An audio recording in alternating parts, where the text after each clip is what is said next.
Hello दोस्तों, आज मैं गजराज और मुस्कुराहट की कहानी कहने जा रही हूँ। अगर हमारी कहानी अच्छा लगा तो हमारे चैनल को एक सब्सक्राइब जरूर कीजिएगा। Thank you. प्राचीन काल में एक नदी के किनारे बसा नगर व्यापार का केंद्र था। फिर आए उस नगर के बुरे दिन, जब एक वर्ष भारी वर्षा हुई। नदी ने अपना रास्ता बदल दिया। लोगों के लिए पानी पीने का ना रहा और देखते ही देखते नगर वीरान हो गया। अब वह जगह केवल चूहों के लायक रह गई और चूहे ही चूहे नजर आने लगे। चूहों का पूरा साम्राज्य ही स्थापित हो गया। चूहों के साम्राज्य का राजा बना मुस्कुराहट चूहा। चूहों का भाग्य देखो, उनके बस के बाद नगर के बाहर जमीन में पानी का स्रोत फूट पड़ा और वह एक बड़ा जलाशय बन गया। नगर की कुछ ही दूरी पर एक घना जंगल था। जंगल में अनगिनत हाथी रहते थे। उनका राजा गजराज विशाल नामक एक हाथी था। उस जंगल क्षेत्र में भयानक सूखा पड़ा था। जीव जंतु पानी की तलाश में उधर उधर मारे फिरने लगे। भारी भरकम शरीर वाले हाथियों की तो दुर्दशा हो गई। हाथियों के बच्चे व्याकुल होकर प्यास से चिल्लाने लगे और दम तोड़ने लगे। खुद सूखे की समस्या से चिंतित था और हाथियों का कष्ट जानता था। एक दिन गजराज की मित्र चील ने आकर खबर दी कि खंडहर बने नगर की दूसरी और एक जलाशय है। गजराज ने तुरंत उस जलाशय की ओर चलने का इशारा किया। सैकड़ों हाथी प्यास बुझाने डोलते हुए चल पड़े। जलाशय तक पहुंचने के लिए अंदर बने खंडहर बस्ती से बाहर जाना था। हाथियों के हजारों पैर चूहों को रौंदते हुए निकल गई। मांस से और खून से सड़कें लथपथ हो गई। मुसीबत खत्म नहीं हुई। हाथियों का दल फिर उसी रास्ते से लौटा। हाथी रोज उसी मार्ग से पानी पीने आने लगे।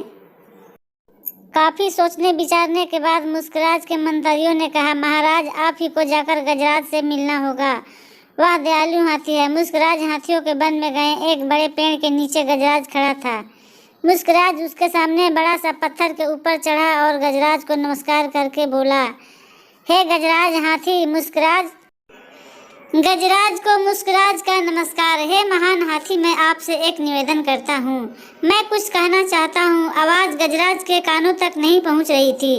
गजराज मुस्कुराहट की आवाज़ सुनने के लिए नीचे बैठे हैं और अपना कान उसके मुंह के पास ले जाकर मुस्कुराहट बोला, हे गजराज, मुझे चूहा कहते हैं। हम बड़ी संख्या में खंडहर बनी नगरी में रहते हैं। मैं उसका मुस्कुराहट हूँ। आपके हाथी रोज जलाशय तक जाने के लिए नगरी के बीच से गुजरते हैं। हर बार कुचले जाकर उसके पैरों तले कितनी चूहों की जानें चली जाती है। मुस्क संहार बंद ना हुआ तो हम बर्बाद हो जाएंगे।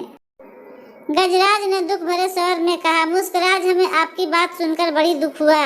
हमें ज्ञान ही न था कि हम इतना अनर्थ कर रहे हैं। हम दूसरा रास्ता ढूंढ लेंगे। मुस्कुराहट की कृतज्ञता के भरे स्वर में बोला, गजराज, हमारे जैसे छोटे जीव की बात आपने सुने।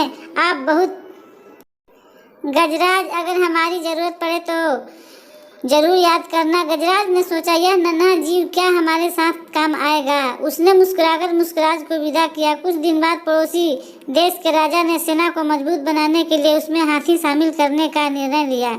राजा के लोग हाथी पकड़ने आए। जंगल में आकर वे कई प्रकार के जाल बिछाकर चले जाते हैं। सैकड़ों हाथी पकड़ के लिए गए। एक रोज हाथियों के पकड़े जाने से चिंतित गजराज रात में घूम रहा था। उसका पैर सूखी पत्तियों के नीचे दबा कर छल से रखे रस्सी के फंदे में उसका पैर चला जाता है। जैसे ही गजराज ने पैर आगे किया, रस्सी कस जाता है। रस्से का दूसरा हिस्सा एक पेड़ के तने से मजबूती से बंधा था। गजराज चिल्लाने लगा। उसने अपने सेवकों को पुकारने लगा, लेकिन कोई नहीं आया। कौन फंदे में फंसे हाथी के निकट आएगा। एक युवा जंगली भैंसा गजराज को बहुत इज्जत करता था।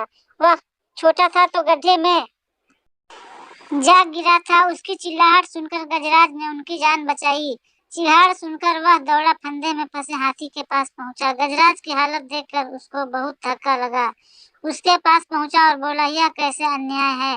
गजराज, बताइए क्या मैं आपकी जान छुड़ाने के लिए अपनी जान भी दे सकता हूँ। गजराज ने बोला, बेटा, सिर्फ तुम दौड़कर खंडहर नगरी जाओ और चूहों के राजा मुस्कुराहट को सारा हाल बताना। उससे कहना कि मेरी सारी आस टूट चुकी है। भैंसा अपनी पूरी शक्ति के साथ दौड़े दौड़े मुस्कुराहट के पास गया और मुस्कुराहट को सारी बात बताई। मुस्कुराहट 20-30 चूहा फौज को लेकर भैंसा की पीठ पर बैठकर चल दिया। भैंसा अपने पूरी शक्ति के साथ दौड़ा दौड़ा गजराज के पास आया।